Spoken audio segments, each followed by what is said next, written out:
Infak ibadah, sholat ibadah. Nah, rumus ibadah itu ibadah bagian dari takwa. Takwa itu rahasianya diantaranya dalam Al-Quran, itu wasilah untuk memohon kepada Allah agar mengabulkan apa yang kita mohonkan.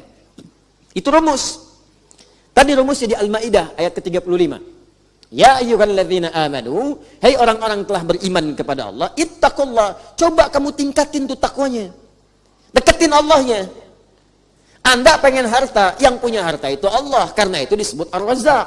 Kenapa Anda nggak dekati Allah yang punya harta itu? Anda pengen ilmu, yang punya ilmu Allah Al-Alim. Kenapa nggak Anda dekati Allahnya yang punya ilmu? Kan rumusnya begitu. Orang yang punya kita dekati supaya dapat bagian dari apa yang ia punya. Allah punya segalanya, dekati pemiliknya supaya ia membuka kepada Anda segala pintu kemudahan dia. Bagaimana jalan mendekat kepada Allah? Ittaqullah, tingkatkan takwa ibadah. Makanya orang dulu itu banyak yang ibadah, pasca ibadah dia memohon kepada Allah. Bahkan saat sedang ibadah minta. Itu Nabi Zakaria kan punya anak Yahya, minta dalam ibadah. Belum selesai ibadah udah dikabul.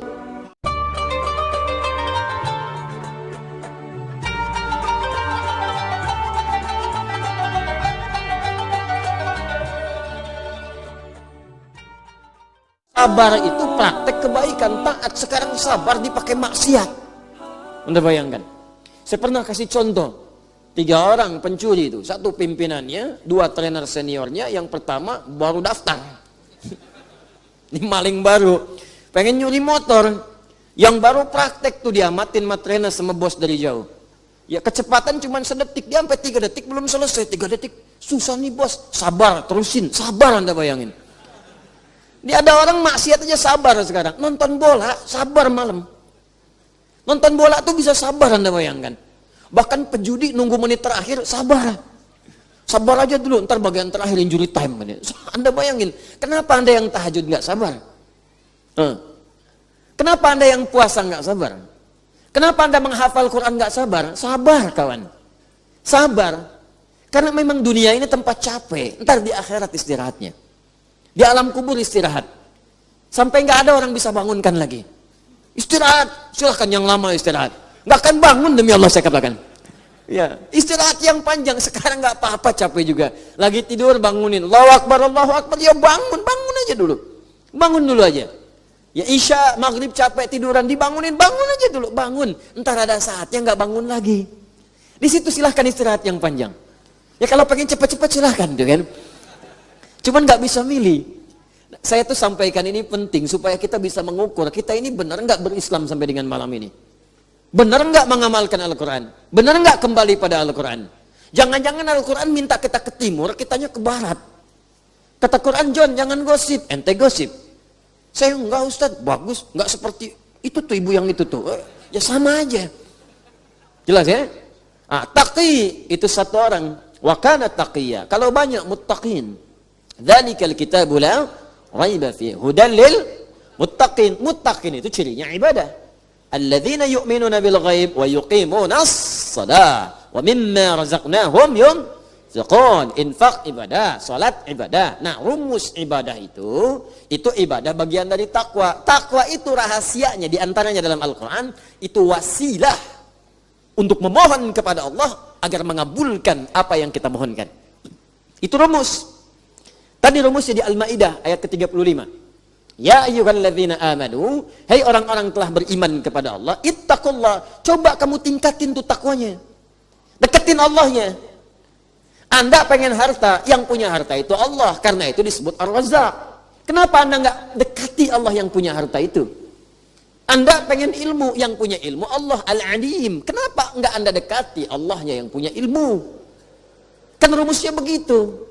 Orang yang punya kita dekati supaya dapat bagian dari apa yang ia punya. Allah punya segalanya, dekati pemiliknya supaya ia membuka kepada Anda segala pintu kemudahan dia. Bagaimana jalan mendekat kepada Allah? Ittaqullah, tingkatkan takwa ibadah. Makanya orang dulu itu banyak yang ibadah, pasca ibadah dia memohon kepada Allah. Bahkan saat sedang ibadah minta. Itu Nabi Zakaria kan punya anak Yahya, minta dalam ibadah. Belum selesai ibadah udah dikabul. Quran surah ke berapa? 3 ayat ke 38.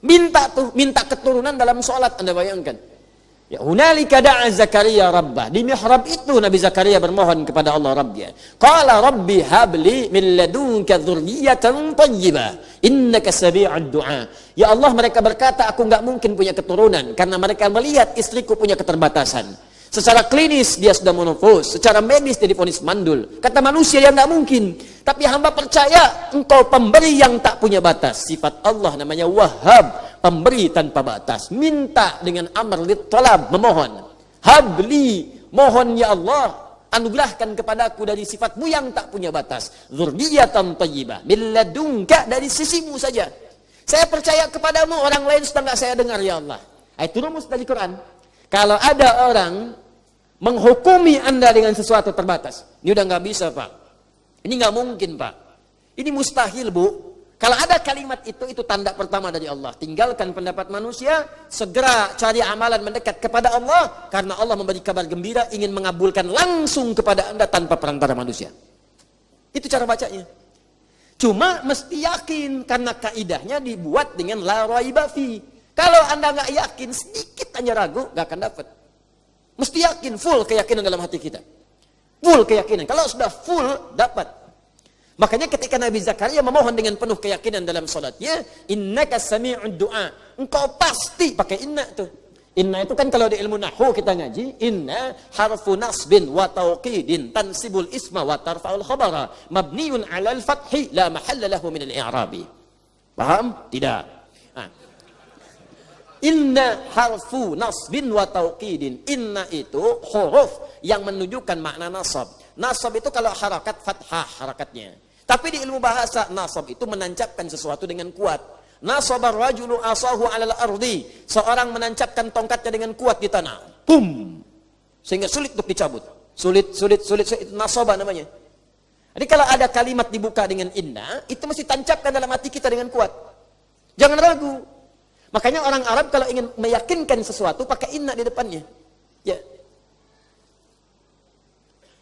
Huwa ya'ti hadzal masa. Orang itu akan datang sore ini. Masa? Kif? Gimana? Innahu ya'ti hadzal masa. Saya yakin dia akan datang sekarang. Ya. Uhibbuk. Aku mencintaimu sayang. Gombal. Inni uhibbuk ya inna. Sungguh Inna, aku mencintaimu. Namanya Inna misalnya. Ya. Inna, ini, sungguh aku. Inni uhibbuk ya ummi. Saya mencintaimu ibu. Inni uhibbuk ya abi. Aku mencintaimu ayah. Fa idza ihfadzal Quran. Kalau engkau cinta denganku ya anakku, hafalkan Quran supaya engkau berikan mahkota padaku di hari kiamat.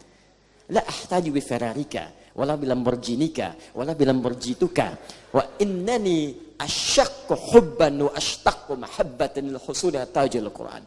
Sungguh aku enggak butuh dengan Ferrarimu.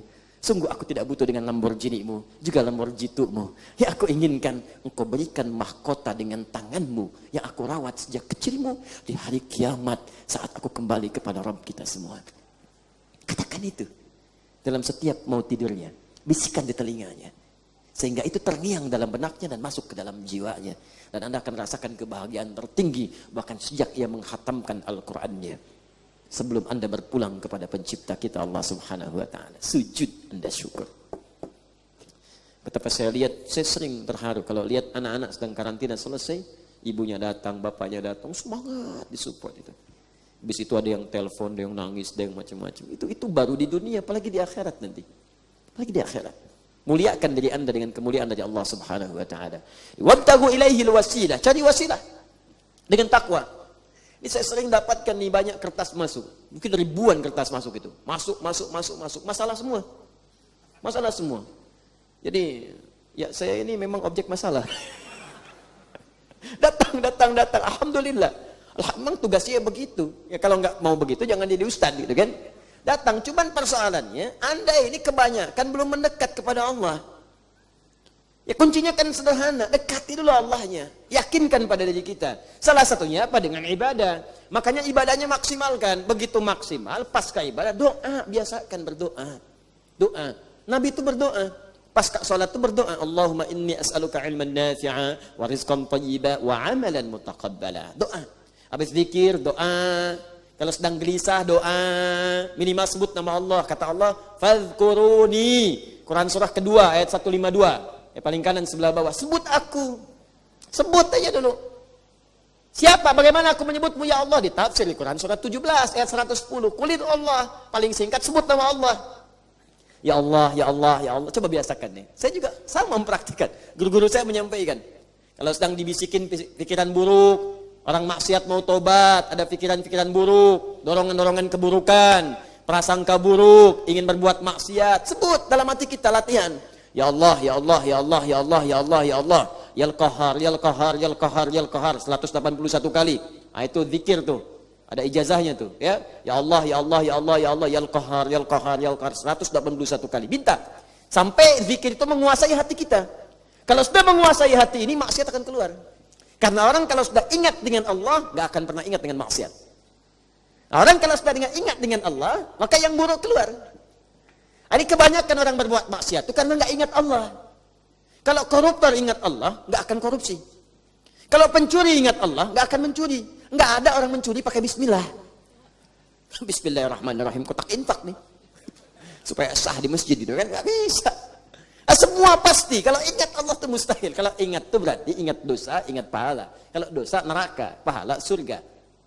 Dan surga terbesar, maksudnya pahala yang paling besar diberikan adalah ketika salah satunya, di antara yang sekian banyak, pahala itu paling banyak ketika orang terdorong maksiat, kemudian dia menghentikan dan menjauhinya. Itu pahalanya banyak banget tuh. Banyak banget. Makanya ada pernah seorang paman ingin menzinahi keponakannya. Jadi dia rentenir itu. Udah lama tuh. Wah, itu zaman lebih dari 15 abad yang lalu. Dia rentenir sekarang telat tuh, terlambat. Ya, baik yang online, hati-hati tuh yang online tuh, ojol tuh, ya. Pinjol, bukan ojol, ya. Sekarang banyak ada ojol, ada pinjol, ada benjol kan, lain-lain tuh. Yang pinjol-pinjol itu rentenir tuh, hati-hati tuh. Ya, saya sedang ngobrol itu saya lihat itu sampai sekarang 4 triliun. Anda bayangkan tuh yang terjebak dengan itu, hati-hati, hati-hati. Ya, banyak kata-kata manis kata Al-Qur'an, itu padahal ujungnya itu membawa racun. Quran surah kedua ayat 204 paling kecil.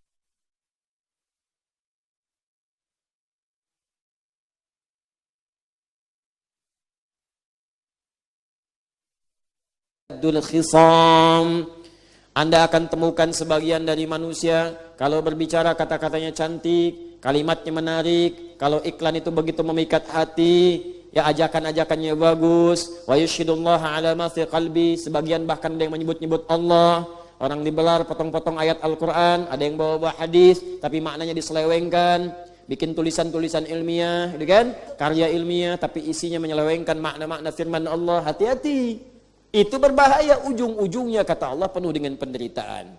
Di dunia, apalagi di akhirat. Hati-hati, pasti muaranya itu penderitaan di ujungnya. Ya, jadi biasakan berdoa, mohon kepada Allah Subhanahu Wa Taala.